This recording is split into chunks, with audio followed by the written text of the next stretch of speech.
nagenda mu church emu ebangamba owooluganda Yesu yeebazibwe singa Mukama akolamu omulono tugulira ennanga ngamba yameka mpoozi kwata ngamba wakasente kituufu enanga baagigula kyenkyebaliza Mukama lwali lwakutaano kati lwakutaano babeera ne overnight kati onenteekamu ekijaketi kyange naye overnight tugenda mu kalulu naye kangende nsabeko ko ne kyaki nga sibagambye sibe ejaketi kyange nengenda mu kyaki ziwera ssaawa 5 z'ekiro nga opponent wange naye ayingira naye ate kyamukisa mulungi nti bano bakyaki tebantegeera balowooza nti kirabika ono abadde ayitawo buyisi n'awulira mulokole munnaffe najja n'atwegattako musumba y'omu eyansaba ennanga during that time we nali mu eyo charge yabagamba musooke muggyeko ebyuma ne babijjako agamba mulabye omusajja abadde wano ku emisana nigamba azze atuwadde ennanga yiino naye muwulirize musajja ono tetumwerabira alaga opponent wange ze ndi eri musoona ntunuulira okakasa honorable nagamba Jesus Christ eggulu kituufu gye liri oba kirala nasituka namugamba musumba alina obujulizi agamba alindako omugenyi ayogerera musumba alina obujulizi kati ngenda mu maaso ng'anzijjako kijaketi ngamba Yesu yeebazibwe musumba yatuyanya ngamba Mukama abankuumire nafuluma ne ngenda bwe nategeerera nti mu kiseera kya politics abantu bonna babeera babbi bonna babeera bayaaye kino sikyogeranirwa kuba njagala ogenda ennanga njijjeyo sisobola gijjayo wagibalekera nagibalekera nali sobola gibajjako I served God ebintu bingi nnyo byenkoze kwegamba ensonga lwaki ngamba senjusa bino byengabo ebyo byonna whatever I did nze ngamba tebyava maanyi gange bantu babi bad people you are bad people Ugandans you are bad people ndi wano ne Honorable Pongo Andrew Kamana all the way from BUBULO West Manafa District. Honorable who? Pongo Andrew Kamana. That's oh my God, interesting name. Thank you. Yeah, tusanso kulaba Honorable Kamana. Neyanziza nnyo Mwami Farouk webala okuhostingako onako lwaleero. Eri abatulaba bonna wele nkimanyi muli bangi mwebale nnyo okugoberera ono omwami ndabye ku mirimu gye gy'akola nakyekinze ku channel yo webala okusavinga eggwanga tugezaako Honorable. Amina. Manafa district egamba ki?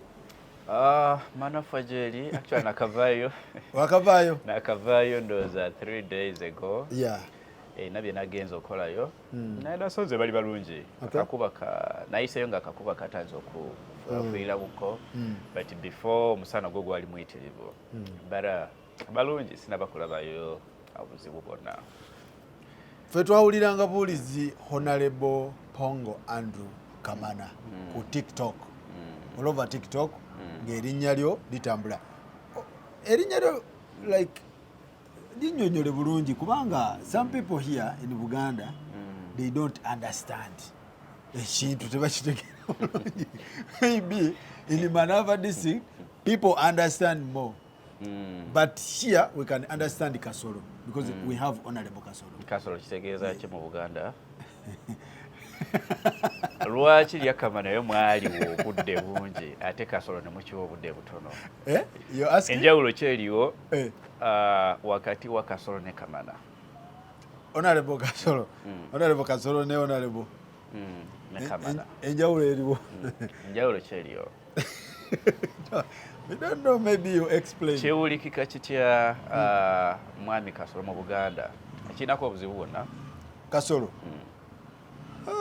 waliwo Kasolo muje waliwo Kasolo like I don't think it's a big deal. It's a big deal. It's not a big deal. It's not a big deal actually. Nga amanya gonna ekyo nga bwe kisoundinga just like you said kye kimu neye waffe Bugiso.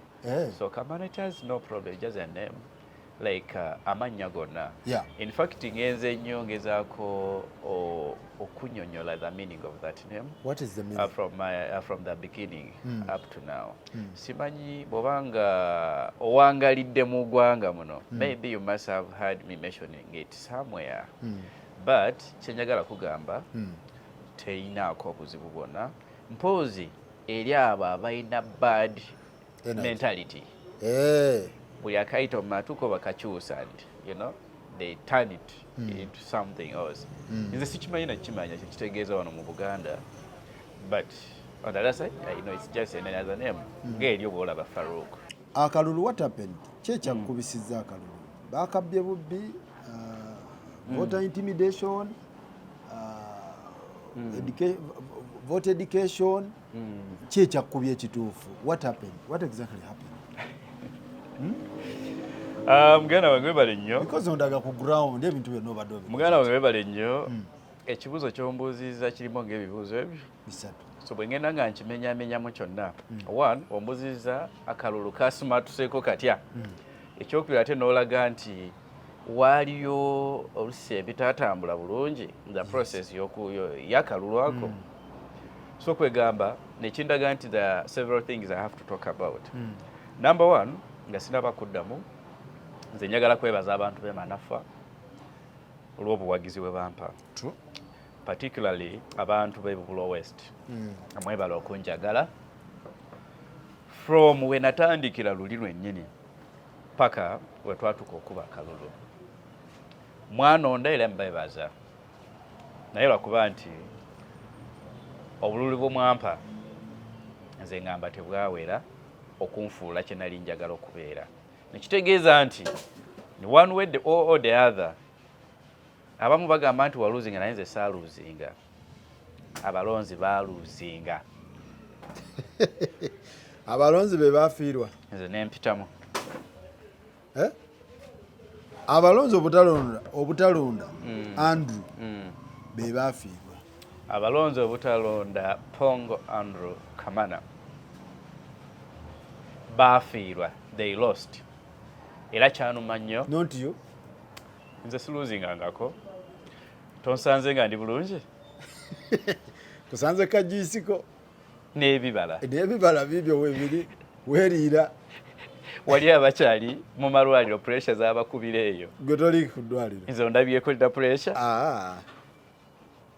Ebintu bitambulanga nga we nabibala. Basi. Siina buzibu. Kubanga ze nayingira mu byobufuzi nga sinoonya mulimu ekyo nakikugamba. Ekyo wakiŋŋambe. So kaakati ennaku yankwatiranya abalonzi baaluzinga era kyanuma. Kyaluma gwe.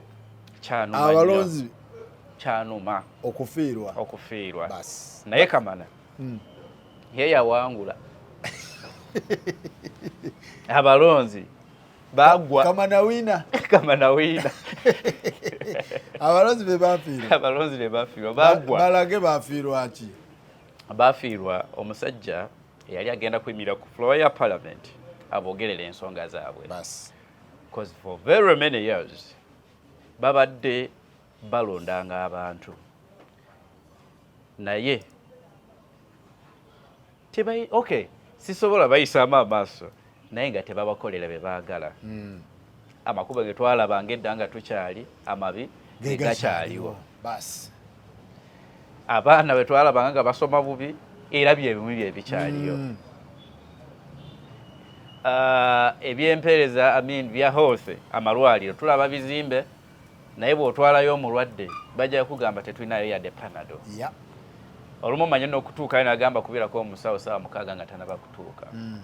Kaakati baali beetaaga omusajja nga Kamana ajja balunduula abatambulireko agambe nti abantu bange ab'e Manafa baagala kino na kino. Nze nalimba promisinze nti bwe mpita mu bwenti ngenda kola akantu mu parliament. Agamba nawe ogenda kulinnya meeza nga sola linnya meeza. Ngenda gula gambuuti zange nyambale suuti ngende mu parliament bagambe nti oyambadde bubi. Bagambe bwe nabadde nva waka ngudde ekigo engato neggwa mu bisooto yensonga lwaki ntaddemu gambuuti ze ziyita ewaffe. What does that mean? Amakubo mabi. Message sent. and delivered what he was. Yeah. So buli wendowooza ku ebyo bannaye nga mulabye nnyo abalonzi b'emanafa banuma. I really feel so bad about them. Kubanga. You feel so sorry? Yeah, voters lost. Manafa. Ati ne bandekera nzeze ko. BUBULO West you lost. You lost. You lost. Omuntu abadde agenda bakolera ebintu. Kubanga nze neewaayo right now. Onsanze wano nga n'abazadde. N'olupapula olulaba? Zino ziraba zino empapula? Zino si ripooti. Zino ripooti z'abaana. Oba nimbye? Zino report. These are requirements. Si jojo? Zino report. Oba nalimbye? Requirement. Oh, is that Manafa district? Kalamba. Kalamba kibeera wa? This is Kasanda. That's Kasanda district. Wow. Nayo n'omuzadde namusanga busanze ku kkubo ng'ali kunyumya ne banne ejje nkolera emirimu gyange. Gaba banayina abaana bulabulabula simanyi banaddayo batya ne mugamba maama sooka ombuulira okola mulimu ki? Omukyala n'ambuulira kituufu nga waakolera tasobola osupportinga abaana 7. So what I did ne mugamba maama nsaba ompeeyo abaana bo 3 at any level. I'm going to help you. Abaana 3. Abaana 3. Sibama nafa, she's not going to vote Kasanda. me. Kasanda. Tano nda tali mulonzi wange. Eyo kye bayita humility. Omutima okwagaliza. Woba obikolera abe Kasanda. Taata abe Manafa. Nabe Manafa n'abaana bensasulira fees. N'abaana bensasulira fees. Nina abaana right now the 40 abagenda kola technical courses. Ku katono ke nina n'obwongo bwange bwe nina n'emikwano era njebaza nnyo. So kwegamba omukulembeze omulungi bamufiirwa. Abasinga ku ekyo obukulembeze n'okubeera n'ebikolwa si bigambo kyoliko. Nze saagala byakumatiza naye bwe mukola obwo obudde nze sibwina. I don't have time for that. Action oriented. Action speaks louder than words. Naye ate kyenjagala okugamba muganda wange. I shared this with one of the other colleagues. Namugamba, a hunter who is tracking a trap of an elephant does not stop alongside the way nakwata mayinja stones and throws to the birds. Oli kuyiga enjovu ate otuuke wali mu kkubo otandika kukwata amayinja okuba ebinyonyi. Tokuba binyonyi. Obudde ku mulamwa. So my aim is to track an elephant but not throwing stones at birds. Nekitegeeza nti I'm not here to listen to the nonsense of people. Musajja yakola bw'ati yakola nga wano twali tumanya agenda kuyitamu nga yalina obuganzi mu baana. So what? What did I lose? At the end, what did I lose? Nothing. Nothing. I did not lose anything. Wawuliddeko nti twangobye mu nnyumba? Wawuliddeko nti wasanzeeko mu kkubo n'ompa lifuti? Nakugambyeko nsina kyakulya n'ompa kyemisana? No. That's not a thing. So n'olwekyo ebirooto byange byakubuuka si byakutambula ng'abamu bwe balowooza. So meaning nti bwe mbanga ddala n'omutima gw'okusavinga abantu bange, I can serve them ne bwe mbanga siri mu parliament. And I want to challenge them by doing this. Era abali ku ground bakiraba. Era nasuubizizza abantu bange nti I will always be checking on them. Oh, that's good. Then That's really kanoko good. sagala kaleka.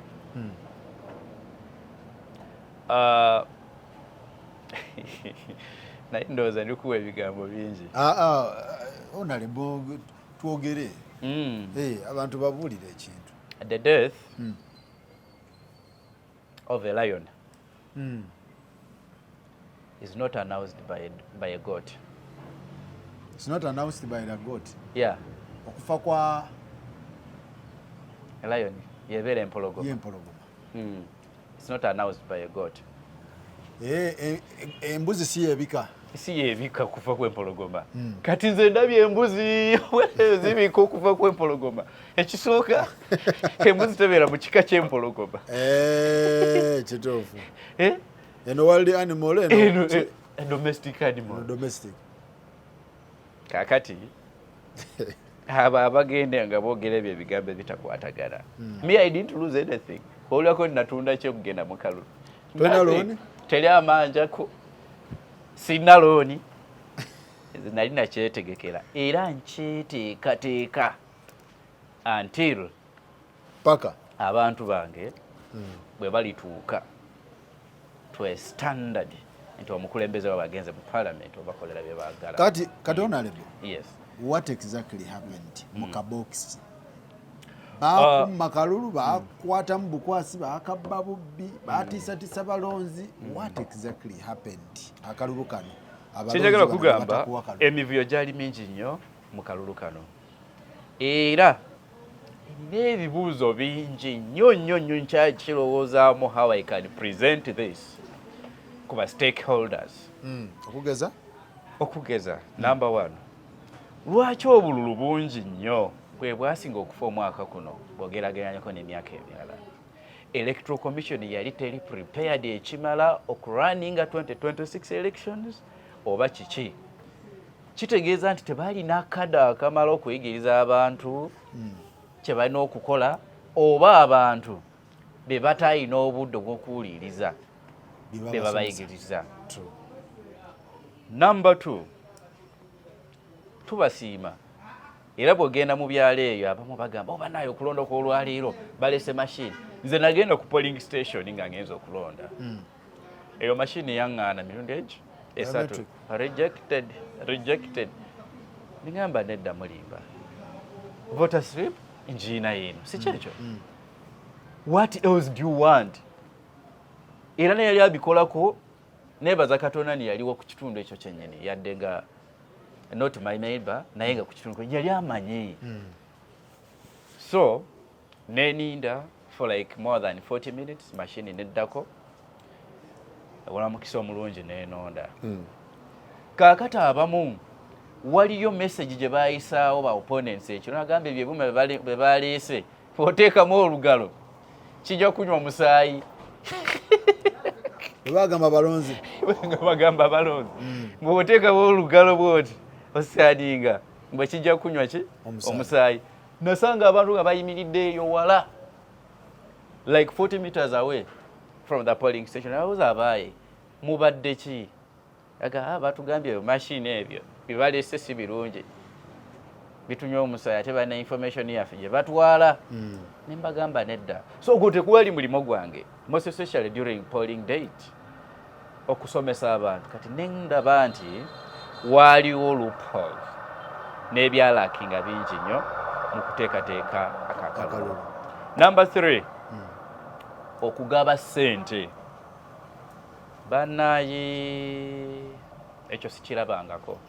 Ekyo kyaweebuula the democratic process y'ebyokulonda bya Uganda.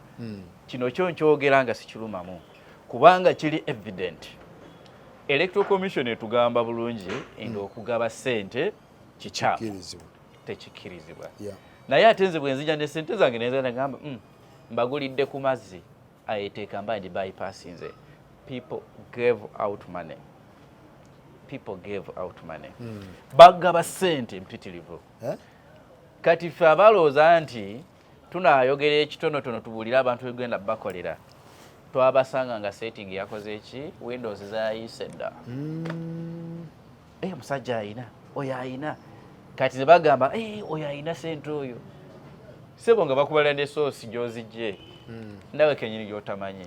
So okwegamba abalonzi mu bumpimpi tebalonda birowoozo. Balonda oli azaatya ensawo yenkana ki. Then ekirala wali abo abeeyita nnyo ba senior citizens abeeyita nti Uganda yaabwe. Emanafu eyo ndowooza n'ewamwe gye bali.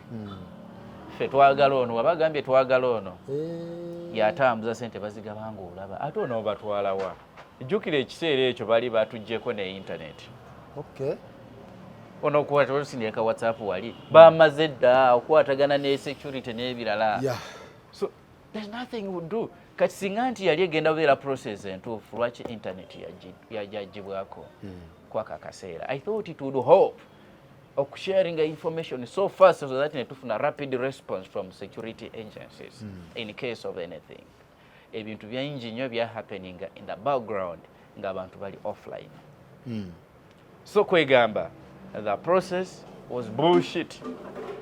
Was shamboliki? Bullshit. Okay. Wali ekigambo kyenjagadde okukozesa.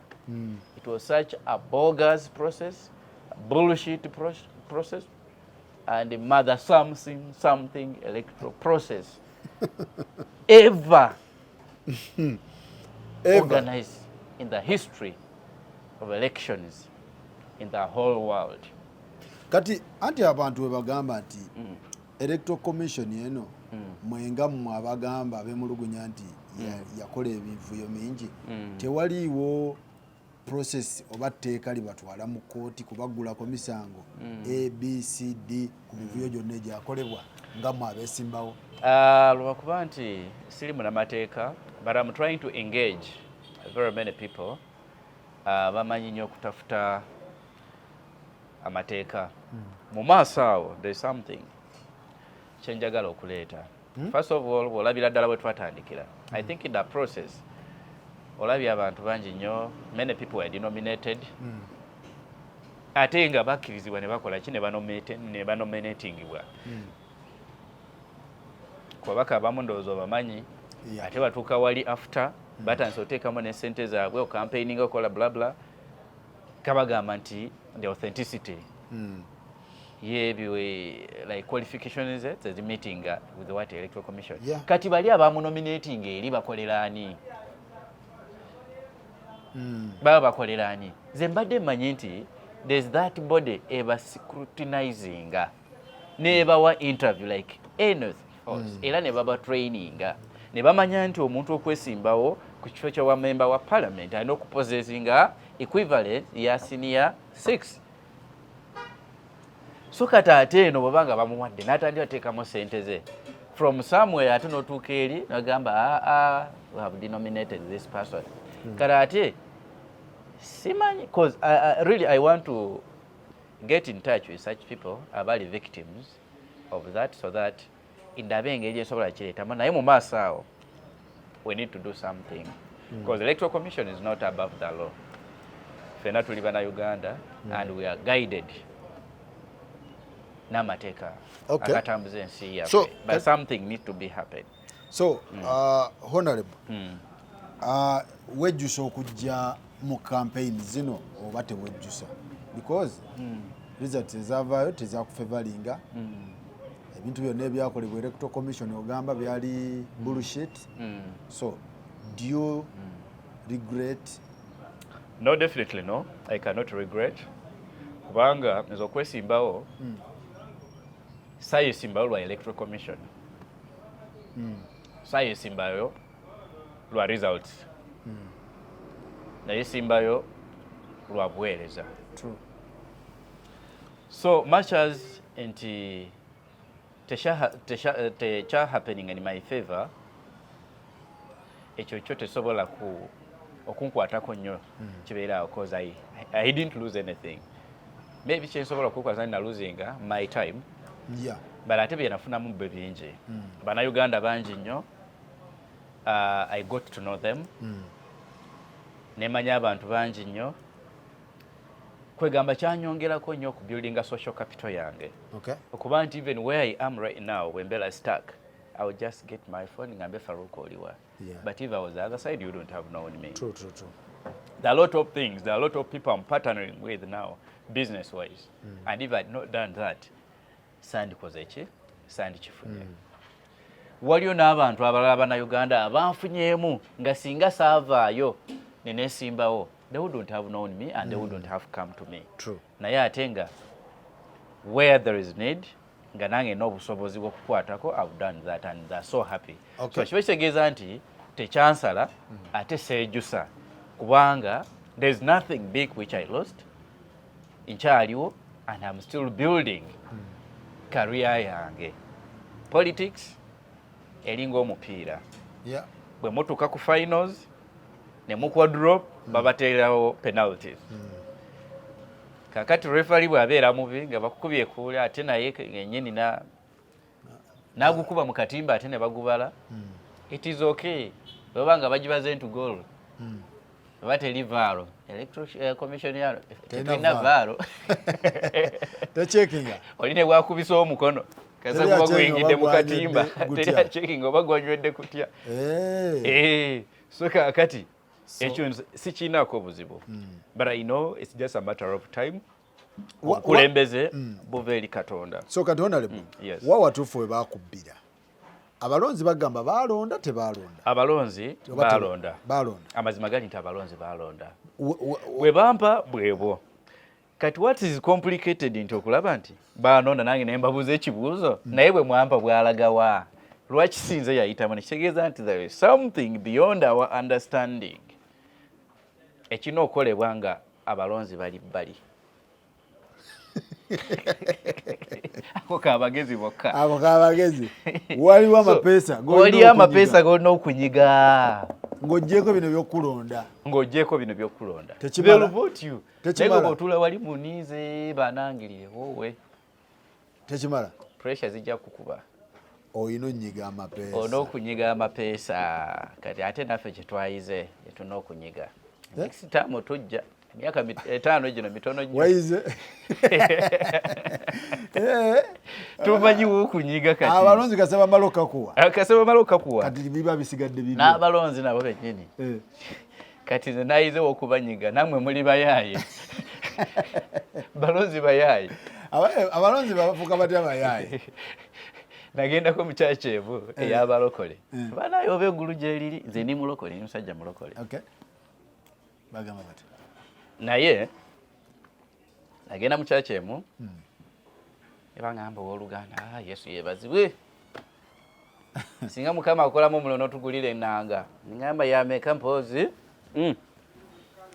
Kwata. Ngamba wakasente. Kituufu enanga baagigula kyenkyebaliza Mukama. Lwali Lwakutaano. Kati Lwakutaano babeera ne overnight. Kati onenteekamu ekijaketi kyange naye naye tugenda mu kalulu. Naye kangende. Nsabyeko ko ne church ene. Nga tobagambye. Nga sibagambye.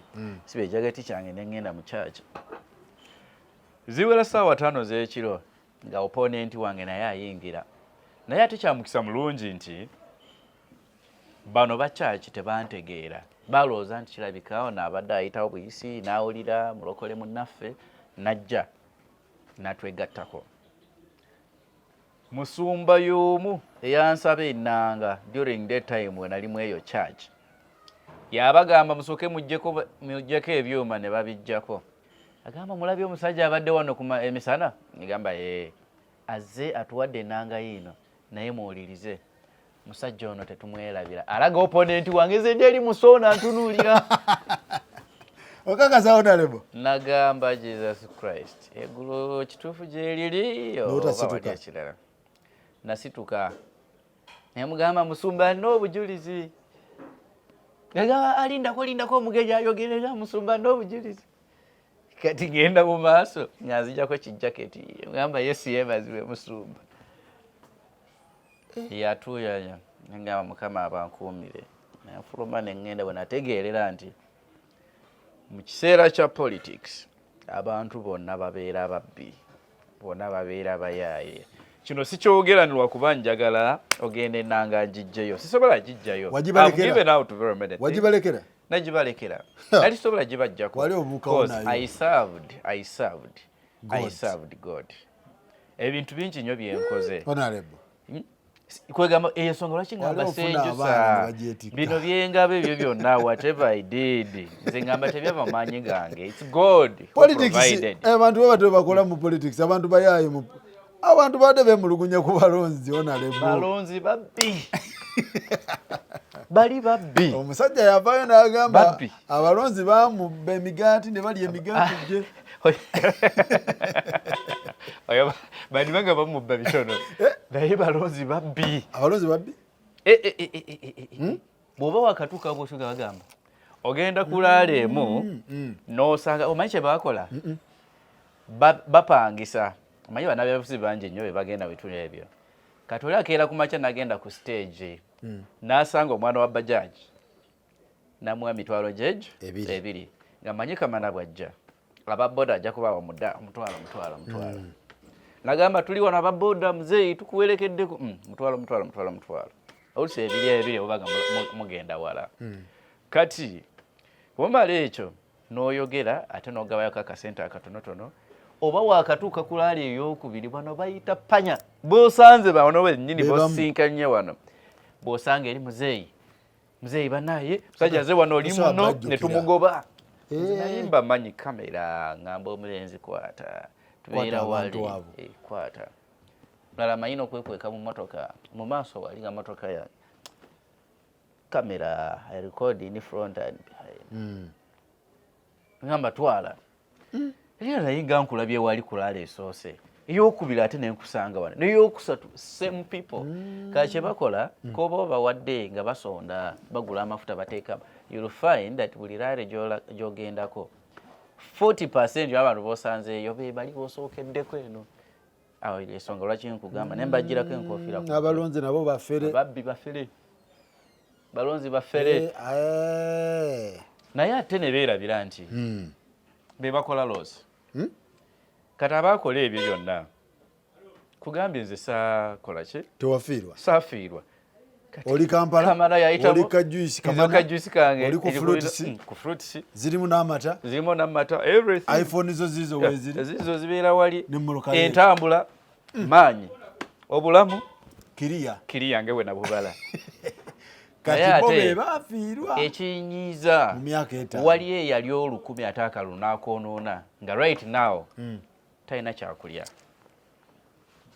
nga right now tamanyi omwana addayo atya ku ssomero bangi nnyo batandise okunkubiraga bannaye twakola nsobi wali eyankubira agamba muzeeyi naawulidde ogaba bu basaries muzeeyi saakulonda naye nsaba bwe yagambye yaŋŋambye openly naye njagala onyambe nagamba aha kaakati gwewalonze agenze fine omwaka guno agenda azaala omwana 2027 mwana omulala tugenda tuuka mu 2030 alina abaana bana ku bitano bye baamuwa salare ye ng'omulonzi 10 kati abaana n'abalabirira ki malwaliro sente okutwala mu mwana for treatment in the private health facility ebyo tebabironda kitegeeza n'abalonzi babeeremu nga balonda beebereremu ekyo kye batamanyi abalonzi bacyamukiza nnyo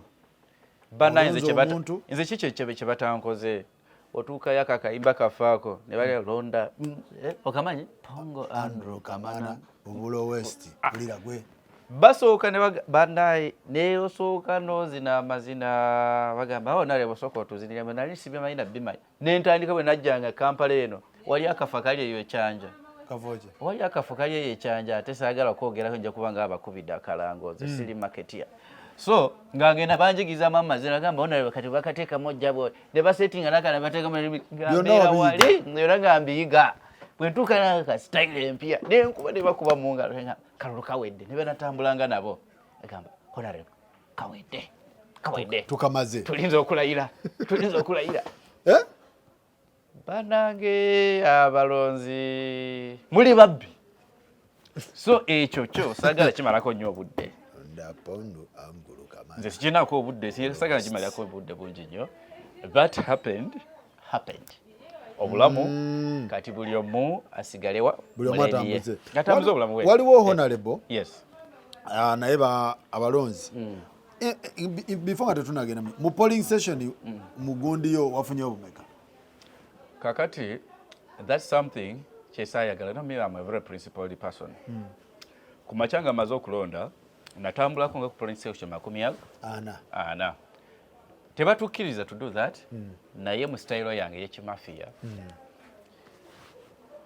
nafuna engeri y'okutambulamu ne tiimu yange era ne bwandi wasanze somewhere you don't have identified me nendaba ekyetaagisibwa what's happening this other side nawali twasooka polling station yasoganya alonderako yennyini tuwininga yokusana byonna nga tumanyi kyawedde dda nkubira erisimu bagamba kiri okay nkubira kiri kiria ne bagamba bannaye mujje mutandika okulya saawa 8 nagamba abantu mulye munywe tulize kawungezi tuyisemo gaali nga tutwala nga tumaze collecting declaration forms zaffe zagenda tuuka saawa 11 information ate nenfuna ndala agamba honorable musajja eri nga atutute speed afunye bwebiti nagamba tufunyeyo meka nga ndaba numbers zitandise okukola ki zeesala obululu bwonna bulazeewa nagamba honorable obululu bwafudde bungi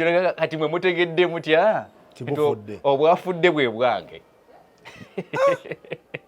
bana bagamba ba agenti bange honorable obululu bwonondese obusinga obwaffe bwono ng'otegedde otya nti obwonondese bwe bwa Kamana so basajja mmwe n'abakazi mmwe siri bakolimira naye muli babi you're bad seriously you're bad kati we bafiiriddeko abantu baffe okumisinga services which was entuufu ate nabo nga bali part of that bagenda bonaabona siri bakolimira kozi mwe bantu bange naye somewhere somehow we had uncoordinated plans nali manyi ffenna tulutunuulira empeereza y'abantu baffe n'okulaakulanya ekitundu kyaffe naye ate mu maaso wali I got to understand nti bo baali banoonya emmere ya leero. I wish they had told me like that. Titunoonya mmere. Netunoonya mmere. N'ogibawa. Nenjibawa.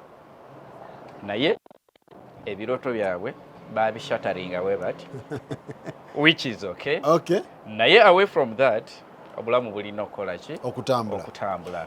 Waliyo ababaka mikwano gyange abali eyo banaye there is nothing in this world ekiri comparable to the pain and the bitterness of losing an election. Are you sure? It's big.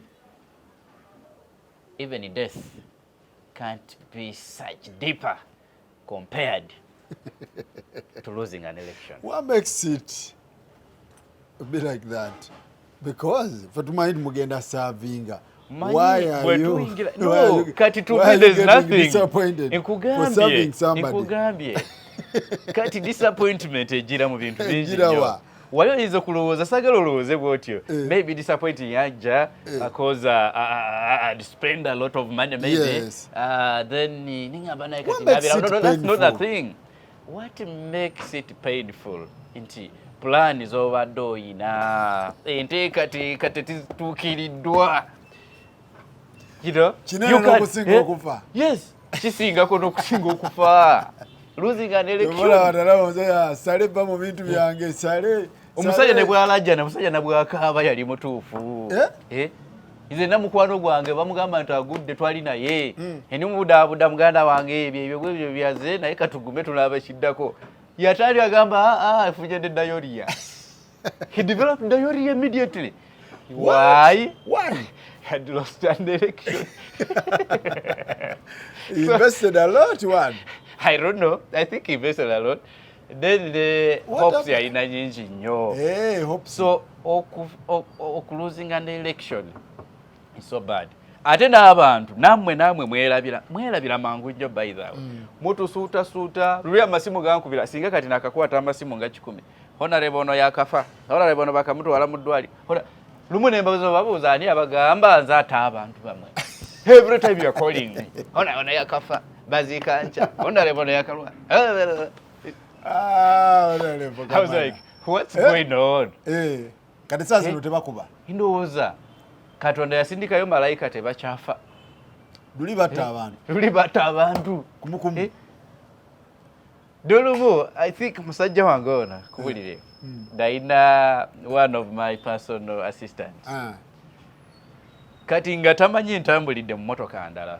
ngenze uwo mukima ne bangamba mu kasenta waliyo gye banywera mu kasenta ngena omukima olonga akuba honorable ha omanyi oli balina kalulu kaffe enyumba erimu obululu bwaffe 20 family nene nnyo ha naye kimanyi nga mukadde afudde nga mukadde afudde ndi wano kati ayogera bw'atyo nze ntuuseewo gye bali ni mu mmotoka kati nagamba ali kabaka mutulabe kati aliyo omawulira ndooza background ziri mmotoka emutunuulidde olaba nezigwa negamba waije balongambe muli mochare obuloza afudde yagamba asanywa Honorable naye badde bagala okunywamu bagamba tukubire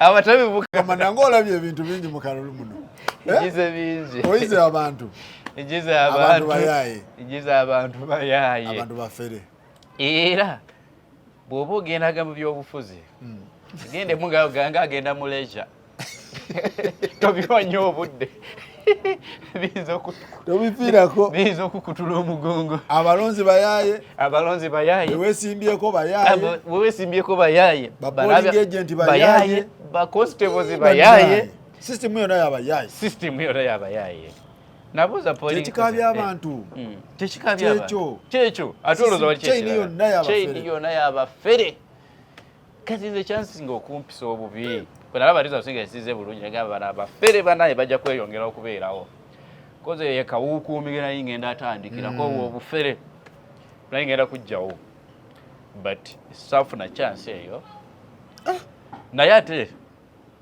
you know God is timing is always the best. Kakati waliwo mubaka munno ye church naye bya church ebyo biki awo yafunawo obululu obwo yafunawo busatu ate wasabira mu church era ye ate ne wabawo omulala ye yafuna obusatu nafuna omusanvu wenyini walondera kati kyeyakoze amasanyalaze ge yali yaleeta n'agatemako yakoze bulungi nnyo Honorable Sibambi era bwe musanga omukulisa kidemukulisa kyeyakoze kirungi nnyo n'amakubo agayita mu ttaka ye yandigasibye Honorable Sibambi. That is it. Why? Nebasala azisazeeko abantu tebasiima kyenjagala kubuli no bakolera ebirungi bitya Nsibambi amasanyalaze agabajjeko yakoze bulungi yakoze bulungi agaye mugende oli abawe anti kati oli abakolere abantu baffe kyenjagala bagamba that's why nze ne bwe mbanga njogerere banabyabufuzi abalala I don't attack them buli omu Katonda yamuwa talent ye ne area of service inze bwe mbasanze omunabyabufuzi omunale obeera opponent wange sijja open n'entandikwa mu criticizing no yandibanga na area gyali better from me naye kati kyonna okukola okozeseza otyo obwongo bwo okumuggyako kano gokakozese kano okedise okitegeera ekyabantu abangi kye batamanyi Abana-Uganda, I want to generalize this. Beerabira mangu. Beerabira mangu. Tebasiima. Obakolera ebirungi oba wakagenda bwoti nga bakwerabidde. Ensonga lwaki omugezi mu yagamba feed a dog for 3 days and it will remember you for 3 years. When you feed a dog for 3 days, it will remember you for 3 years. Wow. But if you feed a human being for 3 years, it will forget you in 3 days. Abantu beerabira mangu, the bad people. Nze ngamba singa Uganda oba ndi mukambwe muko kyekyo obulamu bwe tutambuza right now in Uganda nze ngamba Katonda yandijeyo you know abantu bonna natandika generation empya ebibala ebirungi bana Uganda abapya abala Uganda bonna bononefu abantu babi bad people. You are bad people, Ugandans. You are bad people. I don't care. You are bad people. Omuna Uganda amanya bulungi nti tagenda kukulonda naye bw'afuna ekizibu asookerawo Honorable okoze otya waliyo nze ne yaŋŋamba yalina girlfriend akyasiiza nno girlfriend ku makya nga talina transport ng'akwata simu bipi nga nagenda 7 missed calls 8 missed calls ligamba ono yandibanga agenda ku oxygen kankube Honorable nze musajja wo wejendi kakati wendi wano maye by'abasajja okyali mu bukoli mu myaka gyaffe nagenze eri ku kibaala nendeetayo emaali naye Honorable mbadde nsaba obuyambi bwaki nze yakutumye maali wagireetedde nze Honorable ate agaanidde mu nnyumba ate Honorable mbadde nsaba ompeyo omutwalo naye gwe nange tuli babiri nfiira ku gwe Honorable nze obululu abavubuka njogere neŋŋamba musajja gwe nze yakutumye ogende weetike oyagala nkutekule ku makya ekiro n'abaddeyo namugamba tononda the guy hated me namugamba tononda no that's how me I used to tell my people nabagambanga sina budde bw'okwegayirira mulonzi teri kwegayirira mulonzi bw'onabanga n'amagezi akasobola okuweereza nga na qualities ezo z'omukulembezi gw'owulirira mu mutima gwo nti agenda kukolera vote me naye bw'olaba nti sisobola genda olonda omulala I don't care about that no that is it kati wetugenda era nze ne bwenzirayo mu kalulu akaddako njagala nkubuulire bwe nti ekisooka ngenda akendeeza n'eben ne campaigns sijja kumala budde bungi nnyo mu kifo ky'okukola emirimu gyange genda kunoonya ssente zirabeka kakati right now singa nali sikola mirimu gyange emirala zino bursaries nandibadde zigaba ntya abaana bensasulira fees nandibadde mbasasulira ntya so sijja kwonoona obudde bwange okufukaamirira abantu kati oba nfukamisa bampadde ki mwanonze you did where did you take me nowhere you get it laki bakumalira obudde okuzinisa you wasted my time kumbi tabita awamaana kati awamaana mwakozeho ki temukyalonyagale wendi so kati next time ekyokola okimanyi kyokola nkimanyi I will not spend my time so much mumwe naye ate okubakolerera ku foundation yange yewe natandika ojasigala obikola njasigala mbikola to those abali beneficiaries waka katono kenfuna kitegeeza gwe bursaries wazisazizaamu sisobola zisalamu kubanga bano abaana abato in 2030 31 bajja kubeera balonzi kati n'ekirala oba oyagala ku-eliminating that kind of stone age mentality bano bakwate obwongo busooka obukubemu enfuufu so I'm polishing the brain bano be bagenda asomesa bano abaana betuteekamu right now okusoma bagenda osomesa bazadde baabwe nti bw'obanga olonda omuntu basing on this and this obajjako basalo oba okoze bubi oba batutte mu bano kubanga bano babadde tebalonda bano abaana babadde tebalonda kati mbajjako basali basigaza mbanyononye so I will stand with them I have no problem provided nti Katonda akyali nange Yes bambi bonna yabagobye yasigazaako bamusa yagala bonna bagende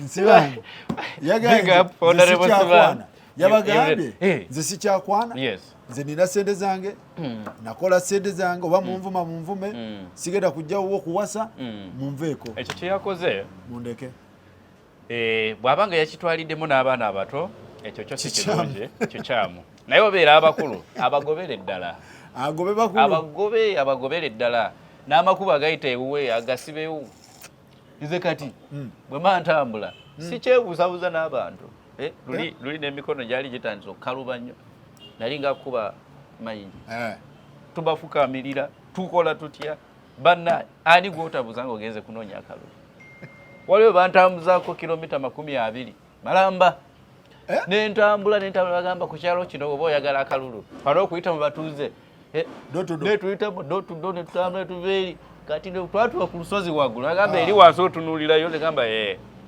bakati bona batulengedde gye tuli aka tujavaayo tekeyo emisinde muganda wange nali mpedde ate wali ensozi ate wali ensozi wamwe ensozi abasajja kye batukola bakozeseza buli kimu bakozeseza buli kimu ate ne bagana okumpa so n'olwekyo nze kye bakola guys I don't have any business with you mwakikola it is okay mwe mwenyini mwebba kubanga ne mwalonda agenda kulayira omu ebigambo bye mwayogeranga bingi nnyo n'ebirungi byonna ebyo byaggwa let's get back to work. Let's work now. Hey, let's get back to work. Imposing yali muganzi we yagenda mu parliament. Honorable Luzi naye bw'atyo. Naye tebaliyo. Luzi omumanyi? Honorable nali muwuliddeko but I've never met him. Ye naye takyafukamirira mulonzi. No, me I would never do that again. Nze ekyo sikyakikola. Luzi tafukamirira mulonzi. N'okuziika. Mulekerawo okunkubira amasimu. Kumwagala nteekemu sente yafudde. Ate kino akakizuula kati naziika abantu bangi. Bemanyi ne besimanyi otuka okitere ekyo kyennyini n'owuninga obufu engo omugezi tanaba kufa yankubirako simu luli nangamba ona wajja kujja ku kyalo oyogereko n'abakadde tomulabangako nomulaba bakugambye bugambye sabukawunteri wali afudde otukayo ng'owaayo MC ekyebiri MC pitamangu ngenda ziika wala ate nga tewali agamba tuli wano ne Honorable Kamana ajja tuwe obubaka bwe otandika bannaye bana ekitalo nnyo gatufiiriddwa nnyo omugezi gatanafaya kankubirako simu 3 days ago ngamba bana tukole enteekateeka tumutwale emulago tomulabangako tomulirangako byakiyayi otandikirawo nogamba kale banaye ndeseewo obusawo busatu bwa simenti kati ekyo nakakizuula I wasted my money for nothing oziika omufu n'omuteekamu sente ate nga Number 1 tomumanyi. Afudde Kampala. Number 2 yafudde. Olumuteekamo sente. Nga wakukyalo we Kampala. Sesimbye. Tabadde mulonzi waawo. You get it. Nedda nga abadde mulonzi naye nga tomumanyi kiyalo. You cannot know everyone in a constituency. So kati jjukira oli kulwanira microphone bali mu kuziika owaddeyo sente zo z'amabugo ate oli agenze bamuzise oli kwesimbawo wano ku nsi olinga aligamba nti akalwa kaddako enja kwesimbawo mu ggulu naye ate nyine gy'alaga naawe tomanyiyo agenda mu ggulu bageyeena katolo nesimbawo so kakati banaye byonna twabikola nabitegedde naye n'ababuse nabuse so ez'amabugo ngenda zigulamu ensigo nzigabira abantu abasobola okulima temunkubira oli ne bwafa temunkubira munkubire ng'ali mulamu maybe tomanya iza kubeeramu n'ekise ky'obuzadde n'ennyambako eyo ne tutaasa naye wabafudde kubanga akalulu kaba kakoze ki akalulu kawedde don't mind temunkubira it is a season for planting ekyokumbiikira abafu call me I can hope kubanga asobola kuwayo ensigo kilo 5 z'ebijanjalo genda ozimbe oyambe abaana bo naye abafudde munku nali ngenda kudduka ku kyalo baali tebajja kuddamu okundaba singa polling station singa tebanonda nempangula ku polling station yange wozaalwa wenzaalwa wali ogenda kuva ku kyalo nali ngenda va ku kyalo ekyo nga bonna I couldn't call anyone in my relative oba tononze mankolera wonjagaza wena yabuuzizza kakati temunonze onfunyeewo 0 kati nkolerewo ki bakolerewo ki oba yambago bayambira because tebaliiwo kubanga tebaliiwo yakoze kirungi nnyo Honorable Sibambe kyaki yafunyeewo obululu 7 church enamba naye abantu bajja genda mu ggulu kyemanyi yali asabiddeko mu eyo church nga wayo offertories nga wayo thanksgiving ne family yange genda that same church bali nga bano ziba nawe nanga ne bansonyuke ne bayimbawo zaana ne banfukamiza ne bansabira ebisaala by'ekisiru nanga ne bagitwala at night they change things by invitees omulala tebategeera nti mwendi mubeere straight mugambe nti bannange ogituwadde naye tetugenda kulonda tulina obwetaavu bwa kino yes I don't have any problem because I've done that before nguze emizindalo mu churches tali church emwe tali bbiri nguze ki bagambye you know obubeera buweereza as a Christian as a born again Christian I believe in that naye kati ate okola kino n'oyita ebbala ate n'oyita opponent wange bagamba naye mujjeko ebyuma byo bagamba bajjeko nzaabiguze ate nga naye wooli ate nga nange mweni mpulira then ogabe musajja aze wano yatugulidde bino naye tetumulonda ono ye answer oli nasooka abawayo emitwalo 15 imagine gwe waguze ennanga yakakadde naguze ennanga nedda naba mitwalo 8 but that is a lot you see oli nabawa 10 ate ne bagamba na 15 tetumuvaako ndio fukamira wati nagamba bano Babi tebalira begulu Katonda babanga jali eno church lwaki tachocha ensi nerabirako. So I'm not against churches and so never leader never church never religious leaders babere straight babere straight nze ngamba ne church teyandibadde so involved mu politics kubanga kati eyo church nze sola kuddayo gisabiramu tebakulimbanga nagamba there's no permanent enemy in politics. Omuntu ajja kujja wala ateekeko fake smile atandika byokugenda ebyo byaggwa byakalulu. Never to me. Never. It's not true. Sajja yagambe nafuna 0 ku polling station kati tewali bantu kitegeeza sina gwe nyinza kukolerawo basalimba wazaki nga ninawo 0. No, that's true.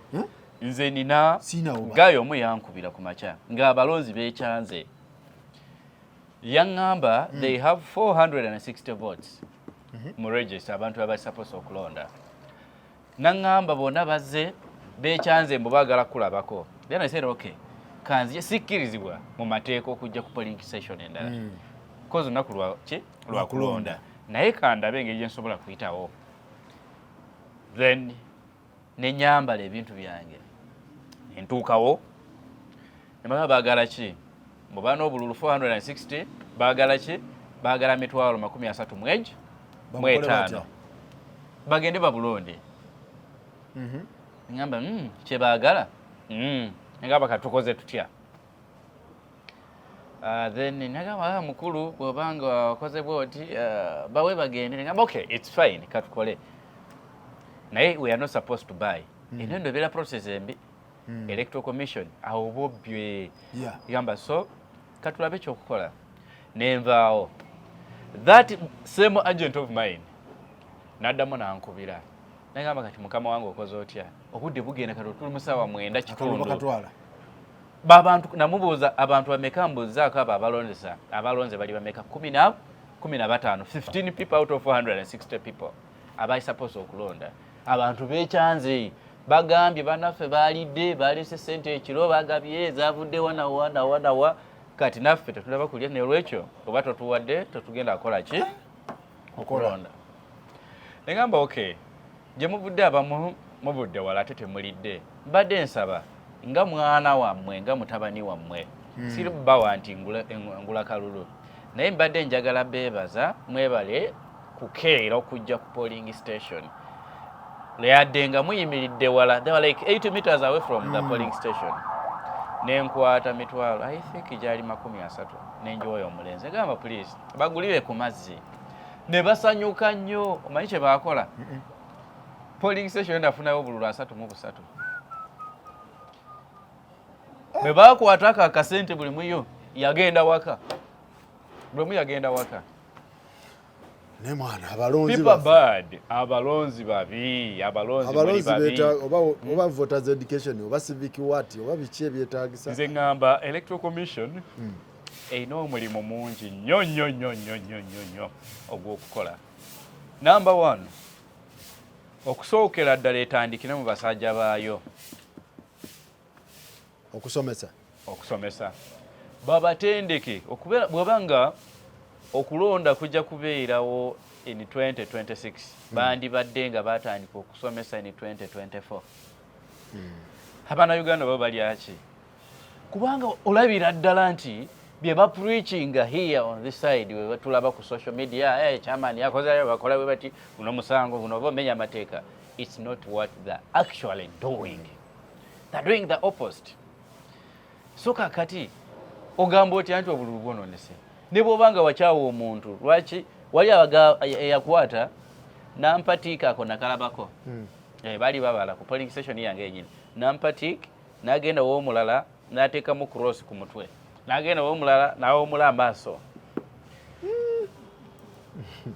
nikaba kiki ekigenda mu maaso kiki ekigenda mu maaso kiki ekigenda mu maaso teyasomesebwa tamanyi mugaso gwa kalulu mugaso kwa kalulu so Electoral Commission has a lot to do okusensitizing abantu n'ekirala nze ngamba omanyi akalulu kafuuka kakufana kuwona omuntu awaayo ebibye byonna ne bamugamba nti mujjemu ekibumba oba ensigo tumukuba amasasi gundi aveewo kisoboka wali ekiseera kyotuukamu n'okugamba nti ne babadde bagambye nti banzijemu eriiso limu naye bwe mpitamu bajja likomyawo oliwaayo. If that's what is to make you go through. What? No, that is true what I'm telling you. Banabyabufuzi bangi abalaba awo nga beekaza after losing, but those people beetaaga kutwalibwa mu rehabilitation center. Abamu kye bayitamu kikamba. Abamu obusajja tebuddangamu na kukola. Baba kubakalu. Honorable njagala tumalirize neyanzege. Naye nga abalala bagamba akalulu kaveewo. What do you think? Nti okulonda tekutegerekeka. Okulonda tekutegerekeka. Yeah, balina suggestion. Nedda ekyo tekyandibadde solution, most especially in the democratic country. Yeah. Nga ensi yaffe Uganda nedda. Obuyinza obugamba nti buli eri mu bantu. Bonna balekera ne bakisasizinga. Obuyinza bwabwe balina. But the results are not favoring people. Results ekiri bwetu wali nti tiimu emu yeeronda coach. Yeah.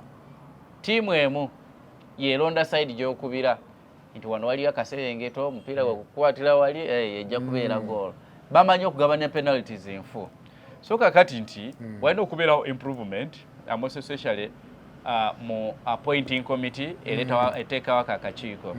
Ndowooza kirina okuva mu mikono gy'abantu abamu ssekinoomu bagamba nti gundi yaappointinze tribunal ya electoral commission. Kibeere eri mu bantu nga be baba balonda wabeerewo like wabeerewo representatives then abantu bano beesimba baba kwegamba baba scrutinizing ensi ebalonde. True.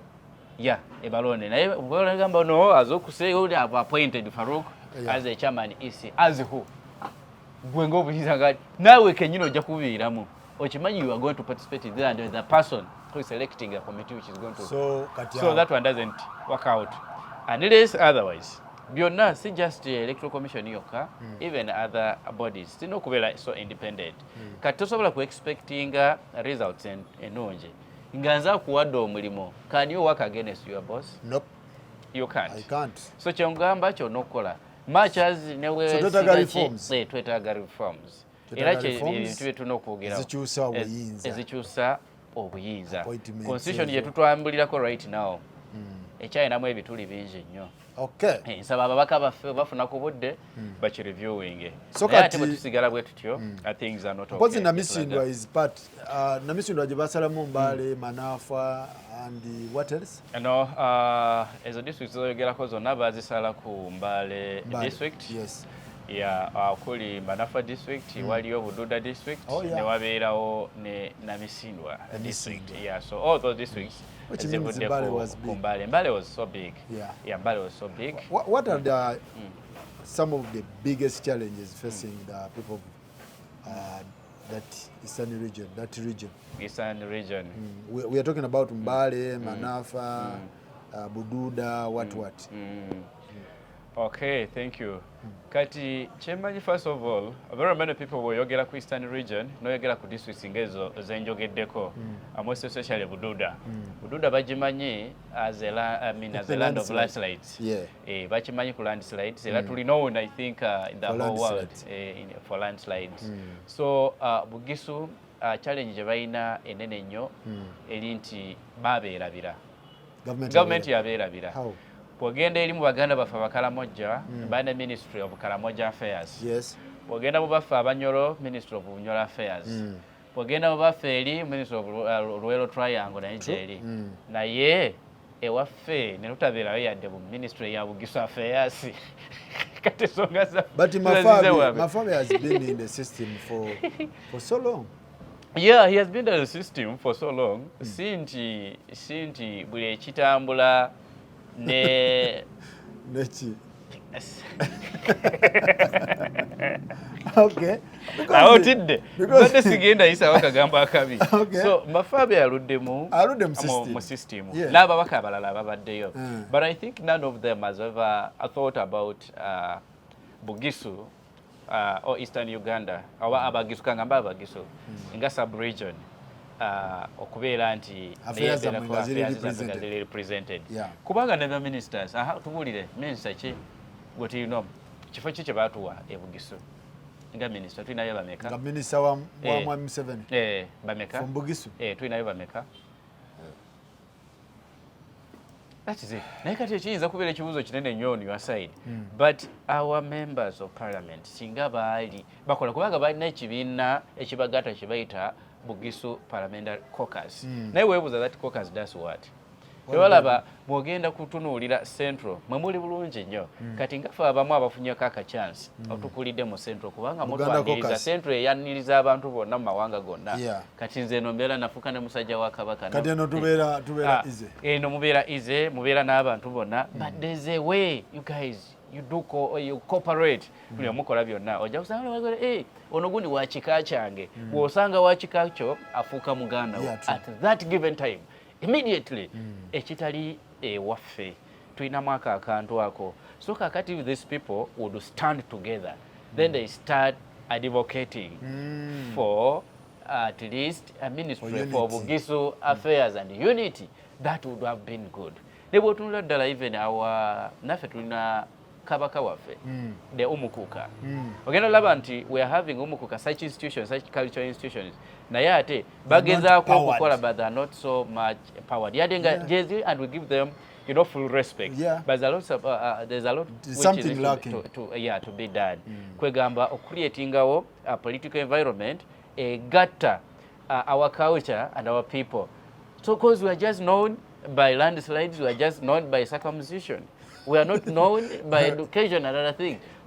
Kwegamba tunofuna ebintu byonna ne tubiteeka wamu away from circumcision away from landslides kiki ekirala kye tukoze so that we bring together all these other institutions to empowering abantu tutogera ku mbalo olw'obulungi twogera ku landslides tuva ku landslides tudda ku mbalo tudda ku mbalo kati ekirala no that's not enough more than that it's more and we are gifted with fertile soils Katonda yatuwa ebintu emwanyi tebazoogerako bumonde tebabyogerako matooke tebagoogerako tulina matooka malungi nnyo but why Bugisu is not known for emitwe emikalu so twetagayo ababaka abalinga nze yensonga lwaki nakugambye mu kusooka nti ab'eBubulo West baggwa Kamana yayitamu so bakola ensobi era mbasaasira bannaye lw'ensobi eyo yakolebwa ennaku 15 naye byagenda bwe bityo ffenna katukabire wamu naye nze sina buzibu